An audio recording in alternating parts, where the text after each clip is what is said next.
Two Sheds Gabby. I don't do dimes very often, but I got a I got $1,000 bag of dimes at my bank today, and I'm hoping to find a couple of silver ones in there if I'm lucky. This is one heavy bag, I tell you. Oh my goodness! Wow, that is really heavy.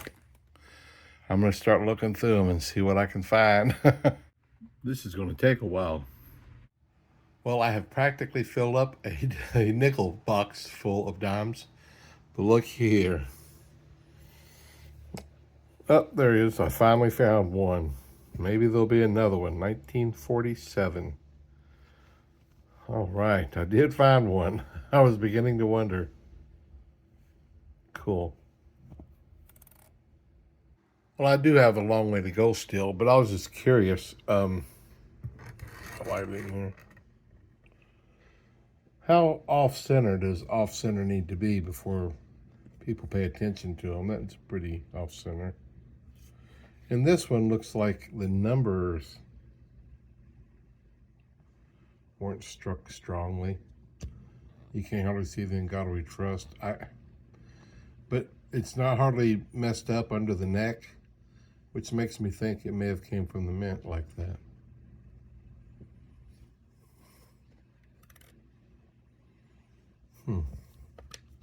Well, some handfuls back, I've decided that just looking at each year is just, and each coin is just too much of a strain on my eyes. It's just wearing me out and taking forever. So I'm relying on my ability to know what silver looks like, and I'll just rummage through them, and anything that looks out of sorts or a little bit different or dirty or slightly off, I'll go ahead and check the date on with my little magnifier, and I can go through them a lot faster. I'm not catching as many oddities this way, but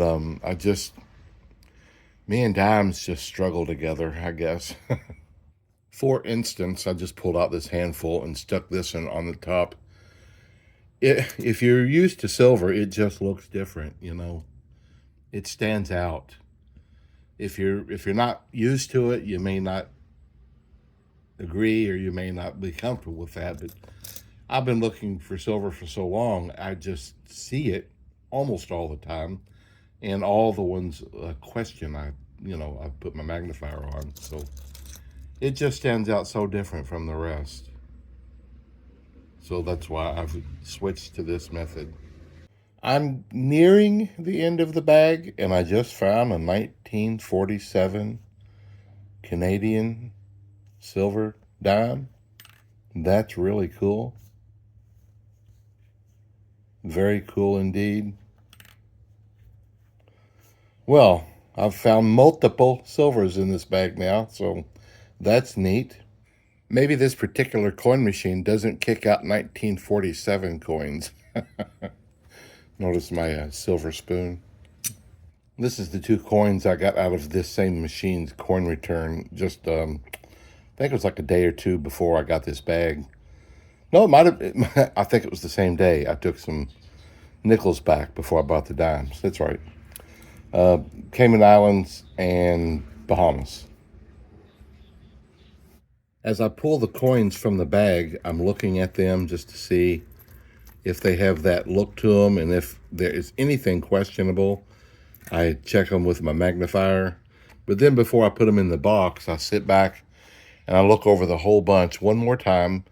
I'm actually lots of times looking at the coins a second time with my magnifier. It's like, did I check that one? Did I check that one? So I feel very confident that I haven't missed anything as far as silver is concerned. I know I'm missing some of the other oddities, but I'm also going a lot faster this way. I'm getting pretty close to the end of the bag, but here is silver dime number 3. This one's 1953, so, and it's a D. So the machine does keep some of the silver. They probably go so fast it misses a few, because I've gotten a couple of silver coins out of this very machine's coin return. So You know, I don't have the answer for it, but I'm guessing that as things go through so fast that some of them just make it through and some of them don't. But that's cool. That's three. Every several handfuls, I drop one on the floor. That keeps me bending over a lot for exercise.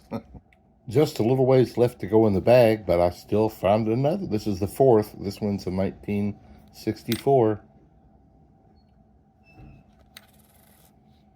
I don't see a mint mark anywhere. There's four, though. That's pretty cool. Pretty exciting. This is the end of the bag. I haven't gone through this little bunch yet, but look what was at the bottom of the bag. How cool is that? A dollar coin. That's cool. Here's the 4 dimes I found.